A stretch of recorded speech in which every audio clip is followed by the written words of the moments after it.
Right. So good morning and welcome, everyone. Thank you for attending the 2023 Freight Priorities Program training session.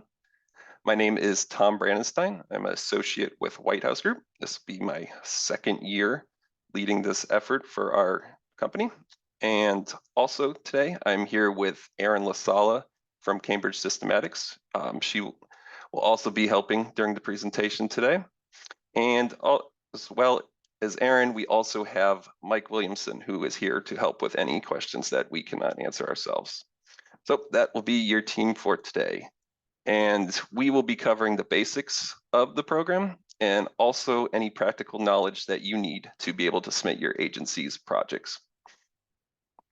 The program is entering its 6th year, but we know some of you are new to the program here today, so we will be covering some of the material that the veterans of the program already know.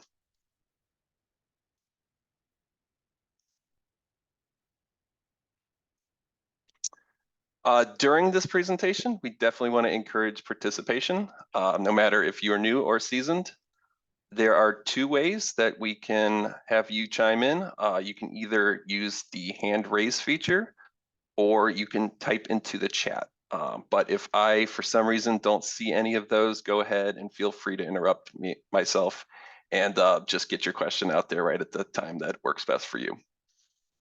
As I mentioned, this presentation will be recorded and it will also be available on the FPP's portal website. So you can go back and watch any parts of this presentation again while you're submitting applications and help you get the information that you need.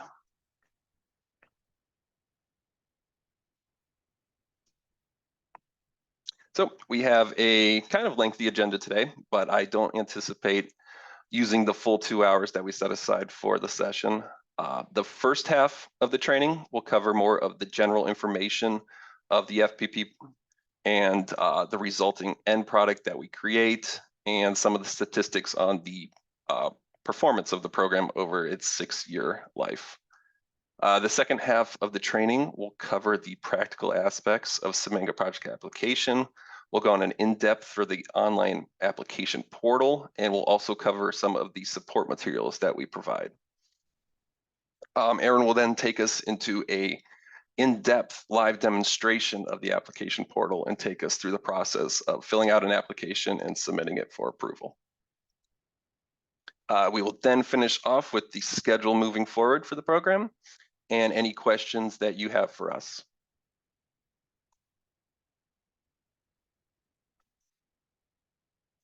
So to begin, we want to go through some introductions. So if everyone could pull up that participant list by clicking the participant button on the Zoom panel, we will go down the list in descending order, and if you could state your name and the agency you are representing, that would be great. And I'll kick us off. My name's Tom Brandenstein, and I'm here with White House Group.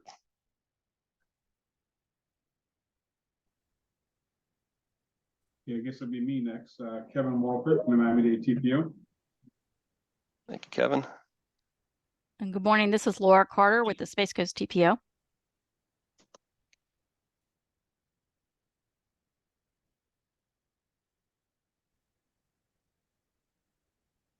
This is Mark Reichert with the MPOAC. Hi, Mark. Lorenzo Thomas, Polk TPO.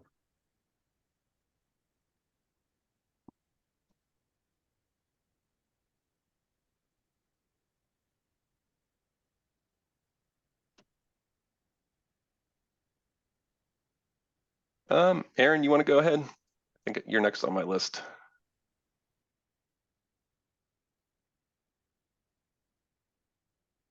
Oh, might have a mic issue. Jeff, you want to go? Jeff Sheffield, North Florida TPO. Gotcha. We're on to Jill. Hi, Jill Nobles with Emerald Coast Regional Council. Right. To Kevin. And down to Rob now. Hi, Rob Almas, Calamarian TPO. Gotcha. And I got Rodney next. Yeah, this is Rodney Bunner from Service Edge Solutions. Gotcha. And Ron finishing us off. Ron Gogoy with the Lee MPO. Gotcha. Also, Clark Letter here with North Florida TPO. Sorry for missing you there, Clark. No worries. Gotcha. I think John that's Knight- everyone. John Knighton, ECRC, Emerald Coast Regional Council. Any others I forgot? Okay. All right, we will move on from there then. Thank you everyone for that. So there are 5 outstanding goals that we want to make sure we accomplish with the training sessions here today. We want to make sure that you understand, or at least have a general understanding of the purpose and process of the Freight Priorities Program. We want to cover project eligibility for the program, so you're confident in submitting your projects. And we also want to learn how to use the online project application, so there's no issues getting those projects into an application form and submitted to us. And we want you to understand the assistance that is available to you during this process. And also, we want to end with any important dates in the program so you meet all the deadlines needed to get your projects in on time.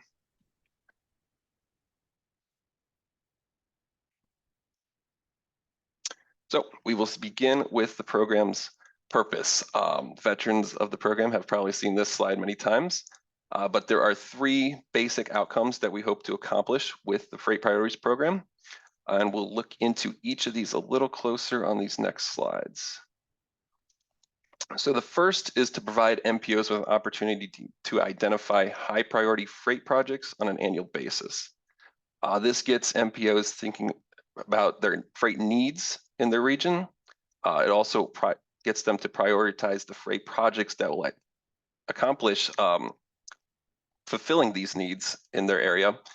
And then the program also allows to account for annual changes that happen on a year-to-year basis.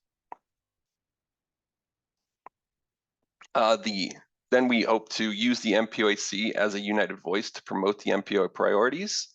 The program uses a strength in numbers approach and gives all the MPOs in the state a chance to participate and submit projects to the list. The list is then endorsed by 3 separate committees within the statewide body of the MPOAC, and the project list is then transmitted to FDOT by the MPOAC leadership. And here you can see our cover letter that we presented to Secretary Perdue last year when we submitted the project list to him.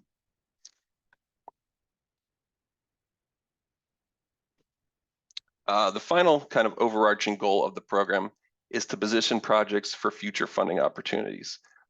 We want to highlight any network designations to target funding. So we try to highlight projects that are on the National Highway Freight Program, the Strategic Intermodal System, and also the State Highway System. And these are funneled to FDOT in the list so they can use these in consideration in their funding each year. The project list can also be used to boost project applications competing for discretionary grants such as the Infra and RAISE programs.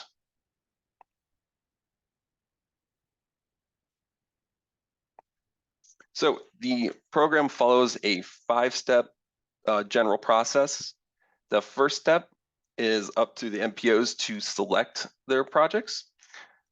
Each MPO is allowed up to 6 projects to submit to the program.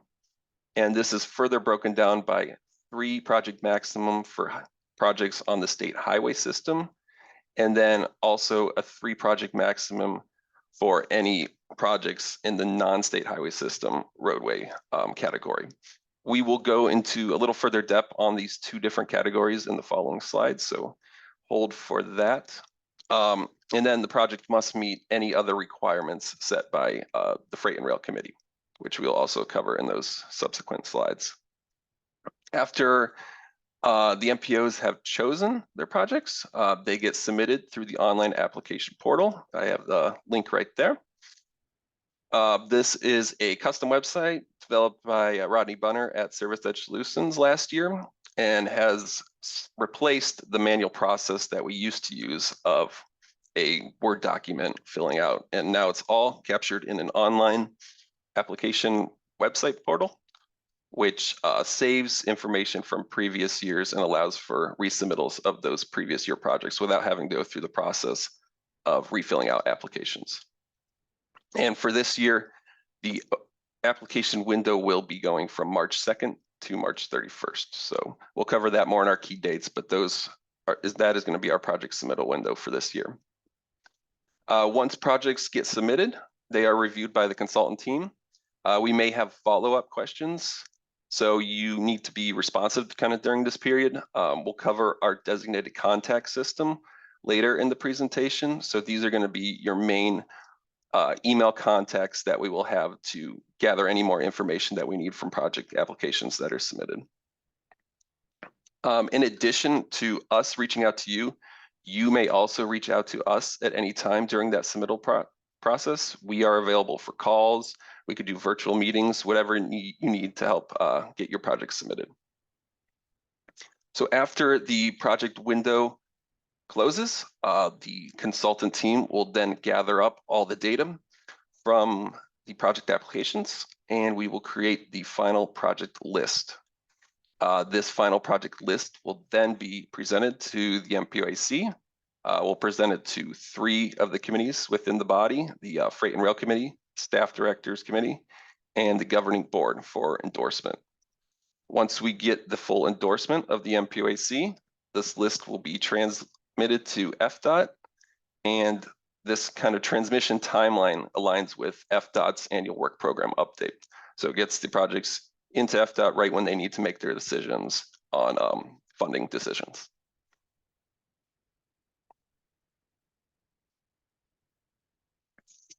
All right, now we will get into more of the project category types that I mentioned. The projects are split into 2 general categories, state highway system roadway projects and non-state highway system roadway projects. The state highway system roadway projects have been included in all 6 years of the FPP, while the non-state highway system roadway projects are relatively new to the program, and they were voted on last year in 2022 by the Freight and Rail Committee to expand the project type eligibility of the program. These new project types are included within the non-state highway system category. The non-state highway system roadway category continues to kind of be in a testing phase. We didn't get very many submissions in this category last year, which we will cover during the historical performance section, but we are still looking to see which types of projects we do get submissions in this new category so we can tailor the program to better meet the needs of these new project types. Looking at the state. Tom. Yes. Yeah, this is Mike Williamson. I just wanted to add for some folks who I know have been around this program for a while. When we say non-state highway system roadway projects, that it actually encompasses more than roadway. So we added this in order to go beyond just roadway projects, because some of our MPO partners talked about the fact that their key priority projects might have been a rail project or access to a seaport or something like that. So when Tom says we didn't get very many of those projects last time around, we got a few truck parking projects I think he'll go over, but this is an opportunity for you all to continue to kind of push that envelope for sharing with us kind of your full set of multimodal projects. That's what the second 3 projects were meant to do. So if you had something that was on a county or local roadway or something that was with another mode of transportation, those are the type of things we want you to think about as part of this process. Gotcha. Thank you, Mike. And yep, I will get into the specific project types that were included in that category addition in the next slide here. But specifically for the state highway system roadway projects, we have some requirements for those projects here. They obviously have to be on a state highway system roadway, and they need to have a minimum of a PD&E funded, and they also need to be able to accept construction funds. And as I mentioned earlier, each MPO is allotted 3 of these project types. Moving on to that new non-state highway system roadway category. These include the different project types Mike had just mentioned. They are non-state highway system roadways, intermodal logistics center access projects, truck parking projects, and rail freight projects. So this expands the program eligibility to more than just roadways and meeting some of those other requirements that were not previously met by the program. This category still requires at least a funded PD&E if the project does require a PD&E. And it also needs to be able to accept construction funds. And as with the state highway system roadway projects, there is a maximum of 3 of these project types available per MPO.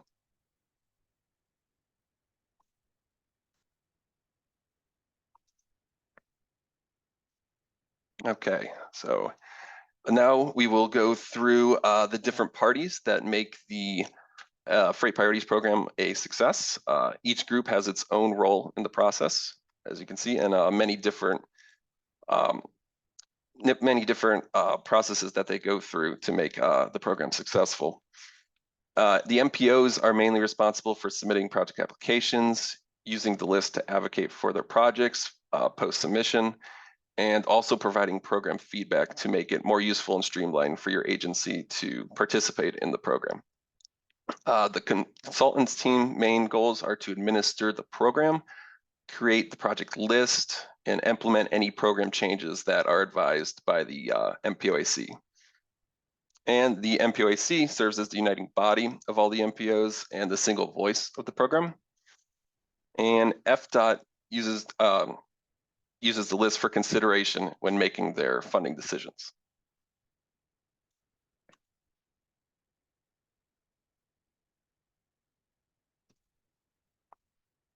All right, now we will look at an example of the actual deliverable we create from the project submissions. So this is the statewide map of the 2022 project list. We can see the 35 different projects that were submitted last year.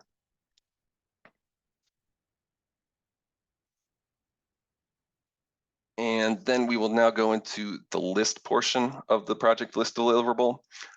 It is broken down by FDOT districts, making it easier for district freight coordinators to locate projects that apply to their area. In this example, we're using District 4, but if you would like to see the complete list with your district in it, you can view the complete 2022 project list on the MPOAC website under the Freight and Rail Committees page. That list is available there, so you can take a look at that and see the submissions from last year in your area.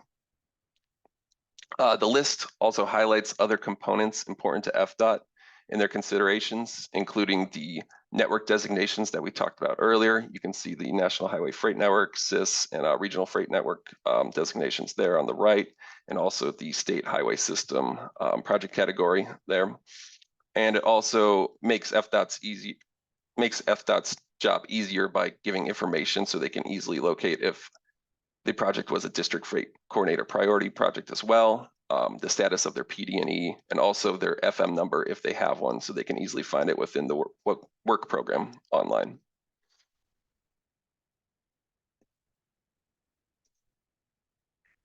And then district level map also accompanies each district list.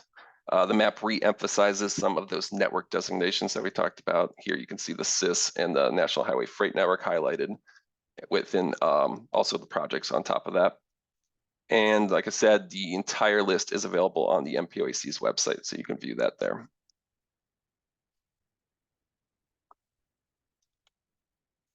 Okay, this slide shows you some of the submission trends that we've seen in the program over the past several years.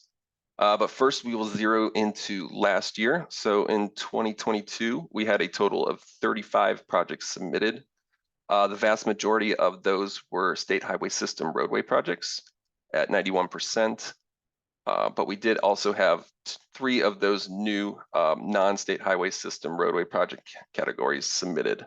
2 of those being truck parking and 1 of those being a non-state highway system roadway. We will begin also, as Mike stated, we will be monitoring to see if this increases and these new project types are applicable to your project submissions.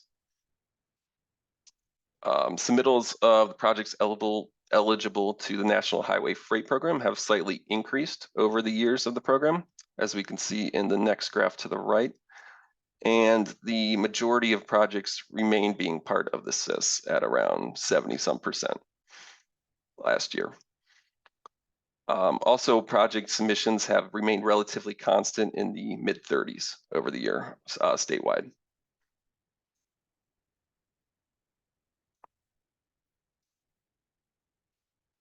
For the past 2 years, we have been able to get reporting from FDOT on projects on the project list that got programmed with funding from the National Highway Freight Program. In 2022, we saw this increase from 6 to 7 projects from the list, with an overall funding amount staying stable from the 2021 amount. Based on Florida's overall National Highway Freight Program apportionment, a large percentage of funds are going to the FPP projects on the list. And the National Highway Freight Program is not the only funding source that we try to influence with the project list, but it has been one that we've gotten consistent feedback from FDOT on.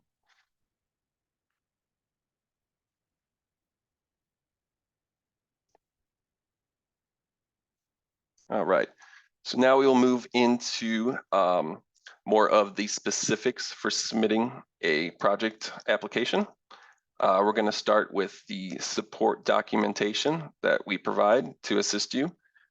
All of the documents that you see covered here will be available on the Freight Priorities Program portal website. So you can access those at any time you need. The first document we're going to cover is the instruction sheet. The instruction sheet gives an overview of the program, and then it will also dive into a question-by-question guide that gives you a little more information on what type of answers we are looking for each of the questions. And all of the questions on the instruction sheet match the numbering on the online application, so you can easily transfer between the two. The instructions are also color-coded depending on the application category you are submitting for, based off the state highway system roadway projects and the non-state highway system roadway projects. Most of the application is similar between the two, but there is a slight difference with the amount of funding information that we require for state highway system roadway projects. It's a little more extensive than the non-state highway system roadway projects at this point.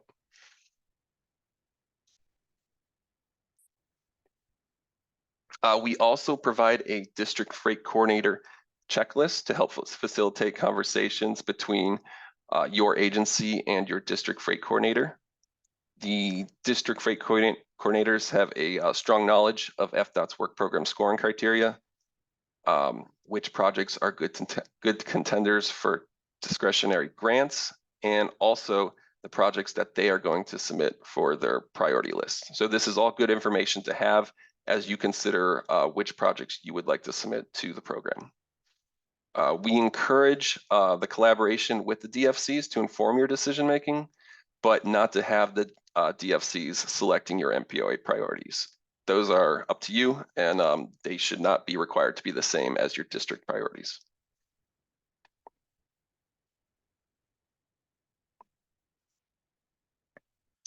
And the final document we have is a feedback form.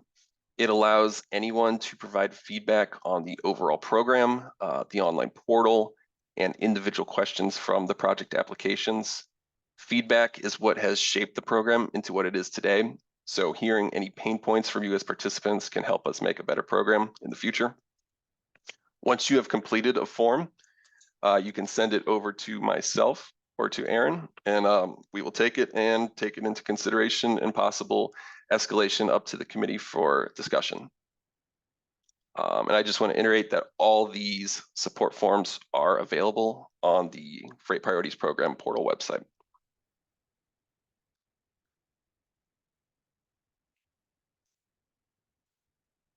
So now we will move on to the actual application portal website. And this is the welcome page that you are seeing here. I'm going to give a brief overview of the main pages of the portal, And then Erin will give a more in-depth look at each page as she goes through her live demonstration. The welcome page is publicly accessible, so anyone can access this page even without any login information. If you want to send this to another agency, even outside the state, to take a look at, go ahead and forward that address to them. But all the FPP support documents and training presentations will be available on this page, so you can either view or download them. And then the page also has listed your 2 avenues for help if you get stuck during the process. For questions on the program and project applications, they should be directed to myself or Erin. Our contact information is listed under the technical assistance section on this page. And then if you run into more website issues or functionality problems on the website, you can directly contact Rodney Bunner at Service Edge Solutions by clicking that Report Website Issues button at the bottom. And the main function you would like to see, or you would want to use here, is that MPO sign-in button. So this is how you move on into your individual agency page. So once you click that MPO sign-in button, you will be transported to this agency sign-in page. You will select your agency from the drop-down list, and then you will type in your unique agency password. The unique passwords will be sent to your agency's executive director and designated contacts on March 2nd, the day that the application window opens. We will cover exactly who those designated contacts are in addition to your executive director in a following slide.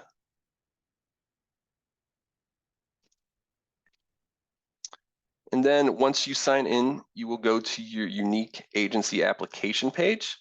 This is going to be your main page for all your applications. So this is where a lot of the work will be done when you submit projects. Once logged in, you will be able to create, edit, and delete project applications from this page.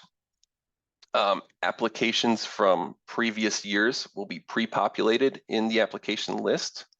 The way you can tell which year the project was created is in that FPP ID column. You will see a year in the center of the ID that marks the year that it was uploaded into the application portal. So you don't get confused between projects submitted in different years. To create a brand new application, there is the Create FPP Application button you see on the right-hand side of the page. And applications follow a 3-step process, which Erin will also cover more in depth later in the live demo. But this page will allow you to see the point at which each application is currently in. So if you only get through 2 of the steps in the application, you don't have to worry about finishing that at that time. You can save the application and log out. And then once you log back into this page, you'll see that the application is only up to step 2 and still needs that step 3 to continue on before it is submitted. Once a project has made it through the 3 steps, you hit submit, and the button that will submit the project application to the consultant team. We'll get a notification that it is ready for review. We'll go through the review process, and we will mark either that it needs more information, or if the project is good to go, we will give it the thumbs up, and you will see that button there change from submit to complete, letting you know that the project is complete. And more information is available on the coloring system. As you can see up top of the page, there is a review step color guide. So any green means that step's completed, any yellow color means that is not available yet, and red means rejected. But we do not anticipate rejecting. We will just help work with you to get projects the information they need to be acceptable for submission.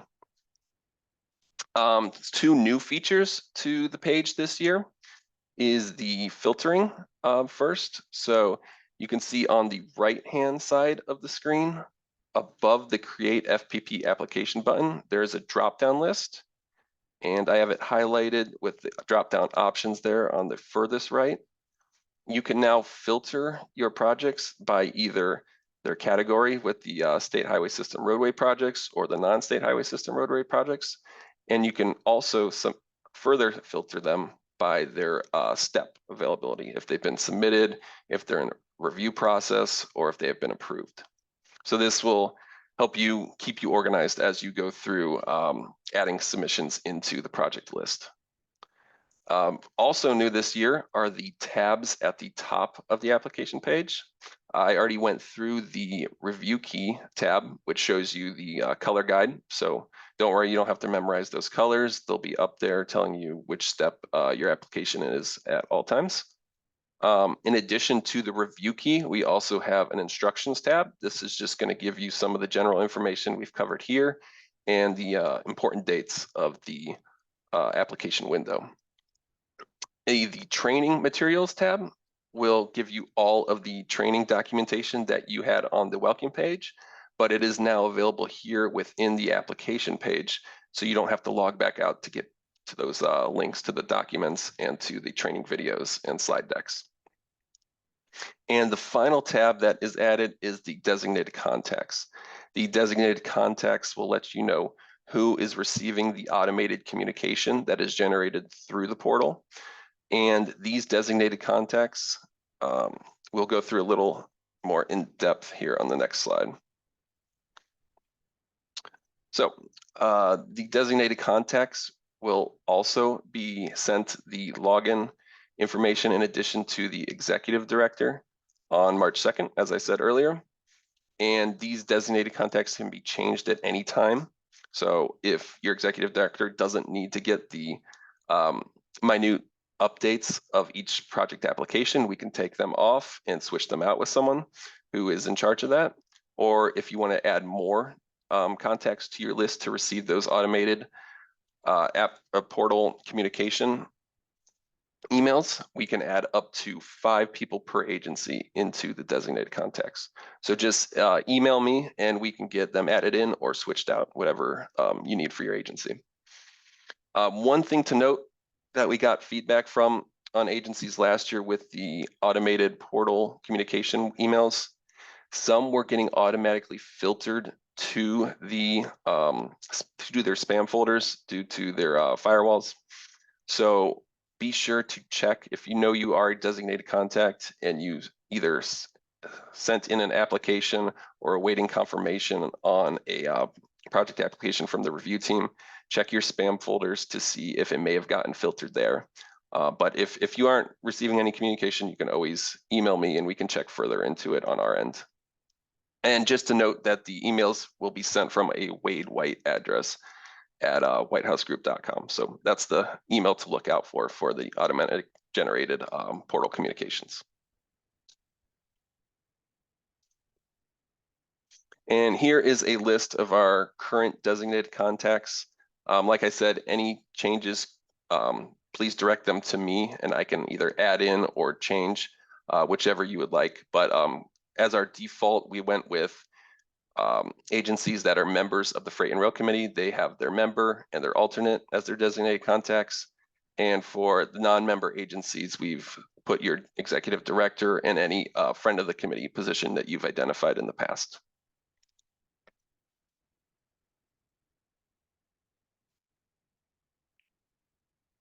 So we'll go through a quick overview of the review process.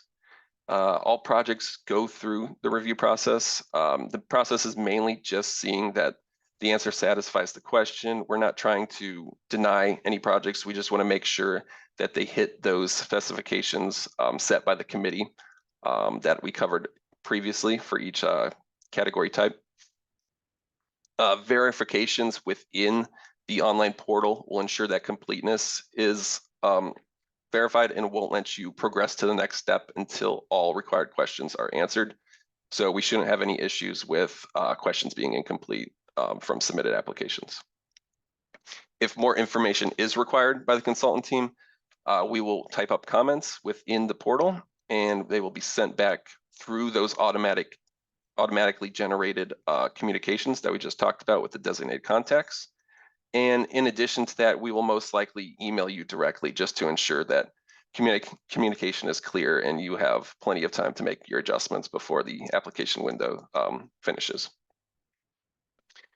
Also, you can, besides the communication that is sent to each designated contact, anyone can go into an individual application that has been pushed back to the agency from the review team and click the MPOAC button that will be at the top of each application that has already gone through a review, and they can see any comments that the review team has put in for that application.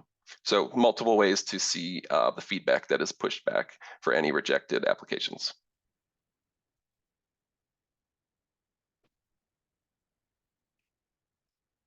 And I'm not going to go through every question in the application, but we did want to highlight 3 questions that either changed a little bit from last year or will require a little bit of work that that you might have to redo from last year.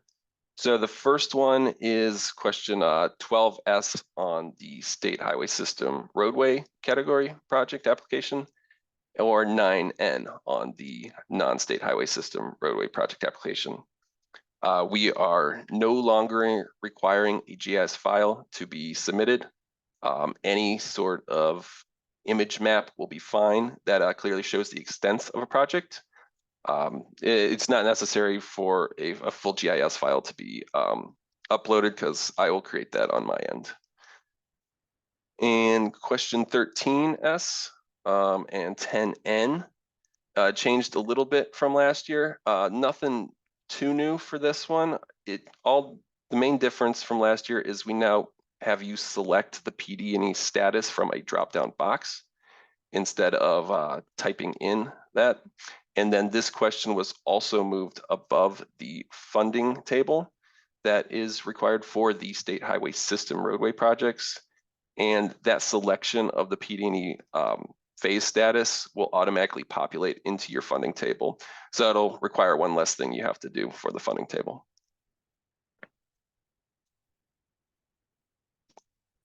And then finally, with the funding table that I just mentioned for state highway system roadway projects, we did wipe these from previous submissions because we want to make sure that it is filled in with the most up-to-date information.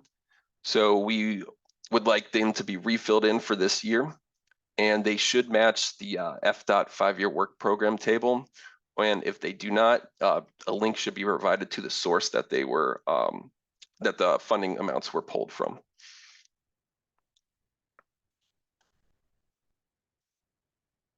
Okay, so now we will switch over to Aaron, who will take us through a live demonstration of the material we just covered for the online portal. All right, over to you, Aaron.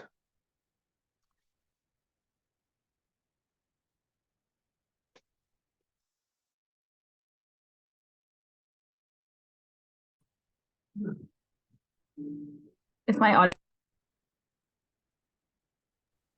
You cut in for a second.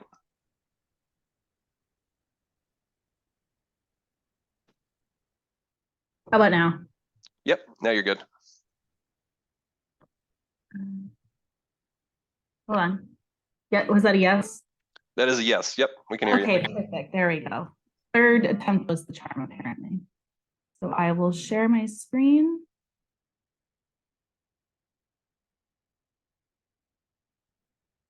So you should be able to now see the Freight Priority Programs website, which you previously saw in the PowerPoint presentation.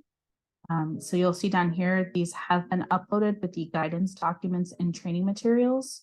So while we have not yet provided you with the login information, which we will send to you on March 2nd, you can go ahead and open up these files and review the instructions, get familiar with them as you think about which projects you are going to add to the system or update from your prior submittals. Once again, our contact information is right here. So if you have any issues, please feel free to email us. Just click the link and it should open up to send that to us. So as Tom mentioned, you'll be hitting this sign in button. You'll select your agency from the drop down and then put in your password to sign in. Now, since we're training, we're going to use a slightly different login. So just remember that that's where you go for this.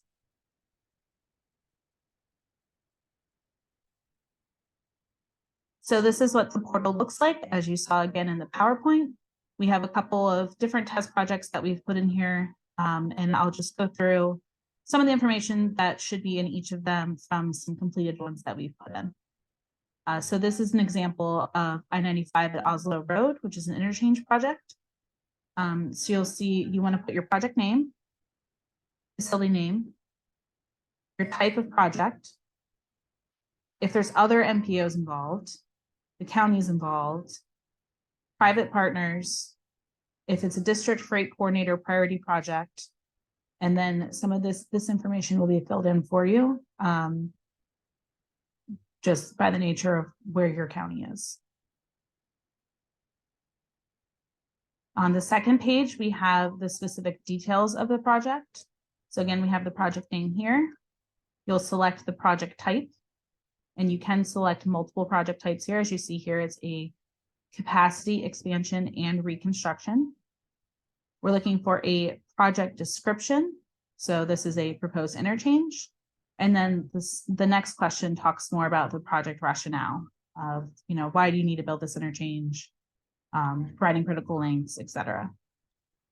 This information here is where your work program information will come from. So we have our FM number, roadway IDs, direction, extents, truck activity, since these are freight projects. What is the requested action? So for this one, it is to advance construction funding. What types of funding programs is the project eligible for? So for instance, if it's on the National Highway Freight Network, it would be eligible for that type of funding, or if it's on the SIS, things of that nature.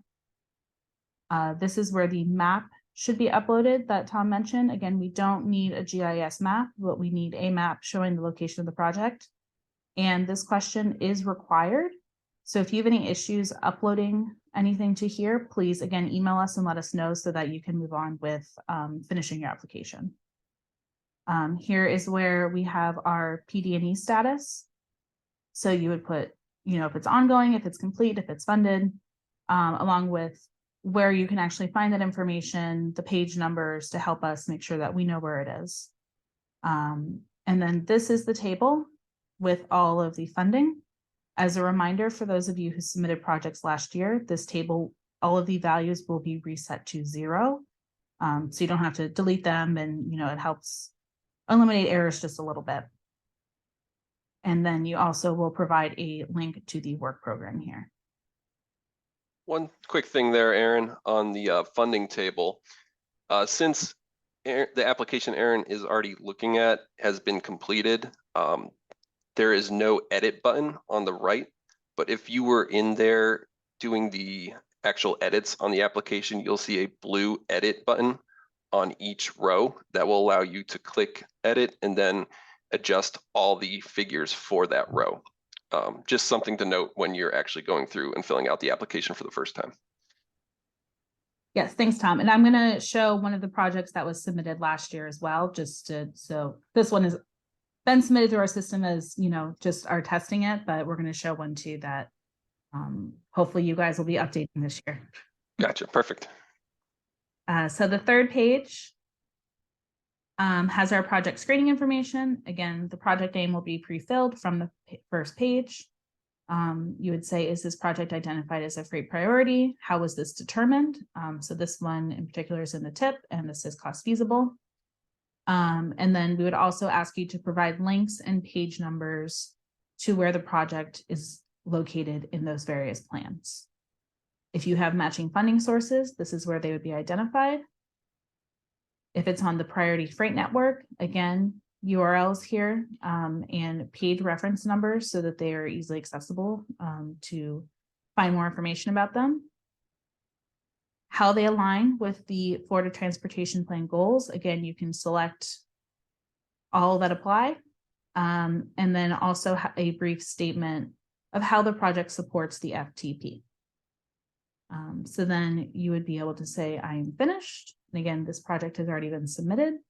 if you had one that was not submitted yet, look at this one. Nope, I don't want to push that button. You would hit finish, and I did not.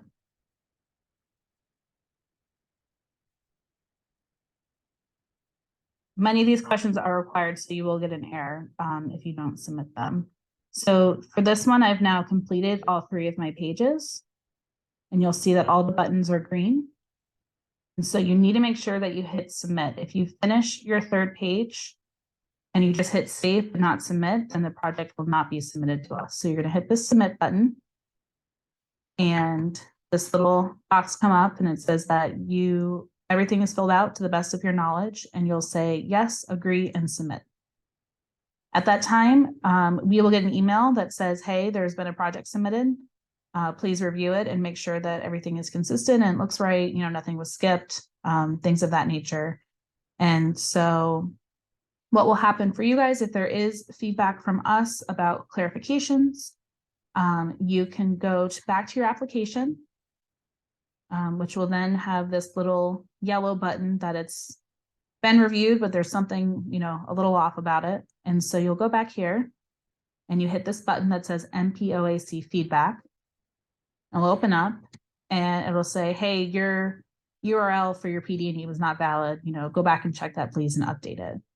And so all you would do is you would go down and find, it would help if I put the number right here and you say newurl.com and you fix it.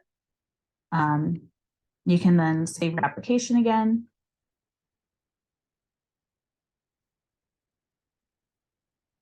And we finish. And then, which one did I hit? And then you can then hit submit once again, once you've corrected the things that we were asking for clarification on. So that's kind of just high level of the various things that we're looking for, some examples of information that's been filled in. Obviously, those were already pre-filled. So when you go to yours and you hit again this create FPP application that's up here in the corner, you'll have to fill it all in yourselves. And the one thing that will change things just a little bit is, in particular, is this drop-down button. So we'll have our state highway system roadway projects, and then our non-state highway system roadway projects, including ILCs, truck parking, CIS and non-CIS rail. So that's one of the major differences there, and one of the things that's going to impact some of those changes and questions like funding that Tom mentioned earlier.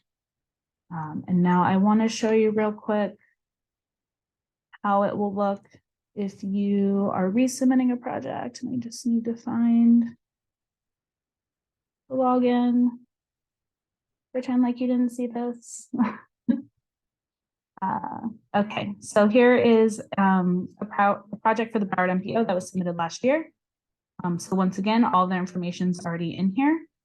But maybe they want to change things. Maybe now somehow another MPO is involved, or it stretches to another county. Probably not likely with this project, but you never know. Again, you can click different buttons here. You can add things that you couldn't in the version where everything was submitted and approved. Change the description, change the rationale. Once again, here's that funding table that's been cleared out with the edit button that Tom was talking about. And so each of these lines will be the years for each project phase. So in this case, it is the first 5 years for the PD&E phase. And then we have a lump of the second 5 years here, as well as an unfunded cost. And then you can go through each of these lines to do your PE, right away, construction, et cetera, et cetera. And I am not going to edit this so I don't mess anything up. But if you do get errors, they will appear at the top of the phase. So in this case, there's no PD&E phase status, and there also is not a map uploaded for the project. So those are things that you'll need to complete in order to move on. But since this is one of our projects for one of our MPOs, we're not going to mess with it since that's for you guys to edit. So that is the basic program. Again, up here, you have these additional buttons with links to the training materials for ease of reference, where the different colors come from in terms of where you are in the process, as well as designated contacts for that agency. And one other thing that's just really important to note is that you can delete applications. It is not a accidental click one. We do have some duplicity here. So if you want to remove it, you will need to say, I agree, yes, remove it, so that there's no accidental deletions of all of your hard work of entering everything. So with that, are there any additional questions, or Tom, or is there anything that I should go over a little more in depth? No, I think you hit everything I had listed. Okay. Hey, so And Aaron, one question for folks. If you hit delete, are you just deleting it from the 2023 list, or are you deleting it from the database? that, I believe, is a question for Rodney. It stays in the database, it's just hidden. So that basically it's still there and, but it wouldn't be part of the submission, et cetera. So it kind of, we don't want to really get rid of it in total, but it's removed from all consideration. Okay, thanks. Case scenario, we can get that information back for you, but we're trying to prevent any accidental deletions. And Aaron, I did want to mention too that for the phase value inputs, last year we were asking for fractions of millions, and this year we're asking for the full amount in millions. So it's a little bit different from last year where we're putting the full cost in rather than some fraction of millions. Thanks. And you can see here, I pulled it back up. And so you'll see that it does say full cost in dollars instead of millions.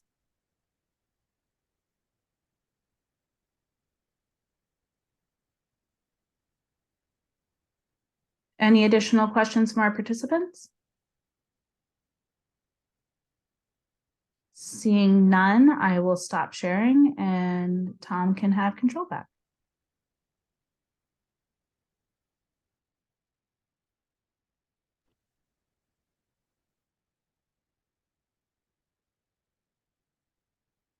Okay, are we back to the slide deck?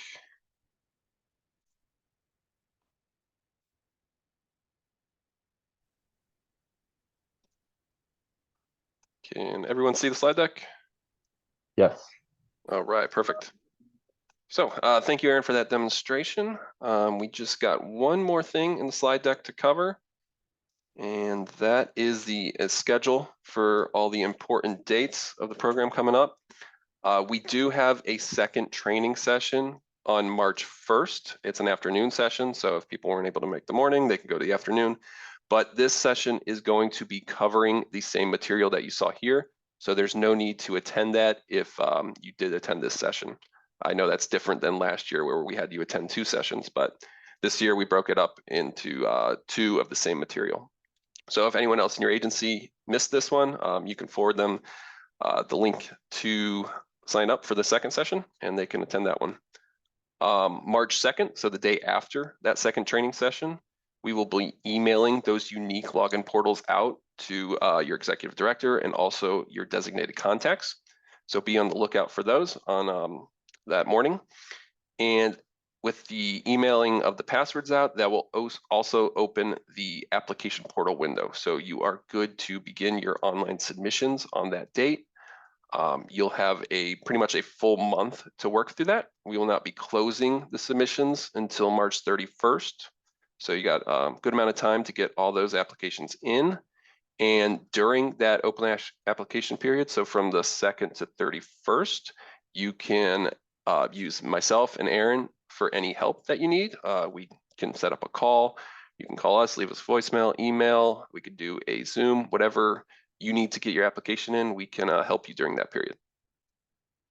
And then once that application deadline closes, we'll need a little bit of time to create the actual project list. So that's what we will be doing at that time. And we will try to get that completed. So we send out a draft of that list to the all the context that we have for a review before that April 27th date at the MPOAC meeting. So it will give you a little time to just make sure all the information is correct on the list before we present that to the Freight and Rail Committee, staff directors, and governing board of the MPOAC. Once we get endorsement at the April 27th meeting, from there, we will send out the official letter with the finalized project list to the FDOT leadership and central office and the district offices. So that is the schedule that we are looking at for the program this year. And with that, are there any final questions? That concludes the training session.